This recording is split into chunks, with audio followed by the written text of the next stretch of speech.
Yes, ready. 100 words per minute quote. Start. मनुष्य एक दूसरे से मानवता के सूत्र में बंधा है, इसलिए उनके बीच संवेदना का होना अति आवश्यक है। अगर उनके बीच संवेदना का अभाव होगा तो उनका जीवन पूरी तरह अस्वस्थ हो सकता है। जब इंसान सिर्फ अपने हित या स्वार्थ तक ही सीमित रहेगा और समाज के कमजोर पीड़ित लोगों के प्रति संवेदना व्यक्त नहीं करेगा तो यह धरती निराशा के घर में तब्दील हो जाएगी। इसलिए प्रत्येक मनुष्य को दूसरे के साथ संवेदना रखनी चाहिए। संवेदना इंसान के अंतःकरण की गहन और मौन अभिव्यक्ति है। इसमें व्यक्तिगत स्वार्थ या संकीर्णता के लिए कोई जगह नहीं होती है। जिस व्यक्ति को दूसरों के दुखों को देखकर दुख महसूस नहीं होता या दुखी व्यक्ति के लिए उनके मन में संवेदना उत्पन्न नहीं होती तो यह मान लेना चाहिए कि वह संवेदनहीन मनुष्य है। मानव वही है जिसमें मानवता है और मानवता वह है जिसमें संवेदना है। स्वामी विवेकानंद का कहना है कि जिस मनुष्य में दूसरों के प्रति संवेदना भावनात्मक होती है और संवेदना के बिना हमारे मन में कोई भाव आ ही नहीं सकते। इसलिए मानव जीवन और समाज दोनों के लिए संवेदना अत्यंत आवश्यक है। जो संवेदनाहीन मनुष्य नहीं है तो उसका समाज कैसे विकसित और स्वस्थ बन सकता है। पैरा।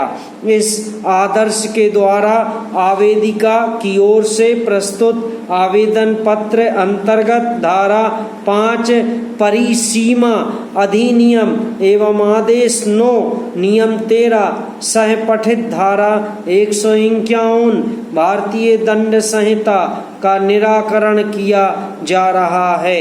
आवेदिका की ओर से प्रस्तुत आवेदन अंतर्गत धारा 5 परिसीमा अधिनियम में लेख किया गया है कि आवेदिका के विरुद्ध अनावेदक ने व्यवहारवाद प्रस्तुत किया था, जिसके नोटिस की जानकारी आवेदिका को प्राप्त नहीं हुई, जिसके कारण उक्त प्रकरण में एक पक्षीय आदेश न्यायालय ने पारित किया।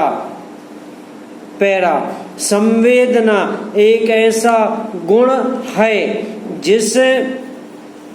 जिससे मनुष्य किसी का भी दिल जीतकर उसे अपना बना सकता है। संवेदना से पराये भी अपने हो जाते हैं और संवेदना न हो तो अपनों को पराया बनने में भी ज्यादा देर नहीं लगती। मनोविज्ञान कहता है कि संवेदना व्यक्त करने से दोनों एक दूसरे को मन की भक्ति और भावनाओं की विशालता प्रदान करते हैं। हालांकि दिलचस्प बात यह है कि जहां संवेदना लेने वाले को अपने दुखों से लड़ने के लिए मानसिक शक्ति और भावनात्मक बल मिलता है, वहीं संवेदना व्यक्त करने वाले को इसका दोहरा लाभ प्राप्त होता है।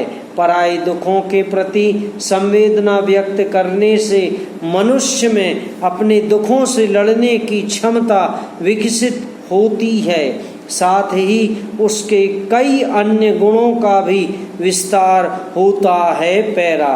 उक्त मामले में आवेदिका को गलत पते पर नोटिस भेजा गया, जबकि आवेदिका प्रकरण में उल्लिखित पते पर वर्ष 2003 से कभी भी निवासरत नहीं थी।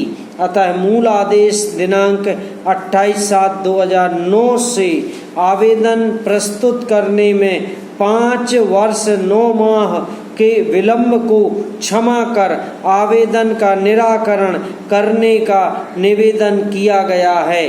अतः उक्त मामले में कोई भी अभियोजन साक्षी का साक्ष्य उचित प्रतीत नहीं होता है। इस कारण उक्त मामले को निरस्त किया जाता है और साथ ही वादी के द्वारा जमा किया गया मुचलका भी निरस्त किया जाता है। समाप्त।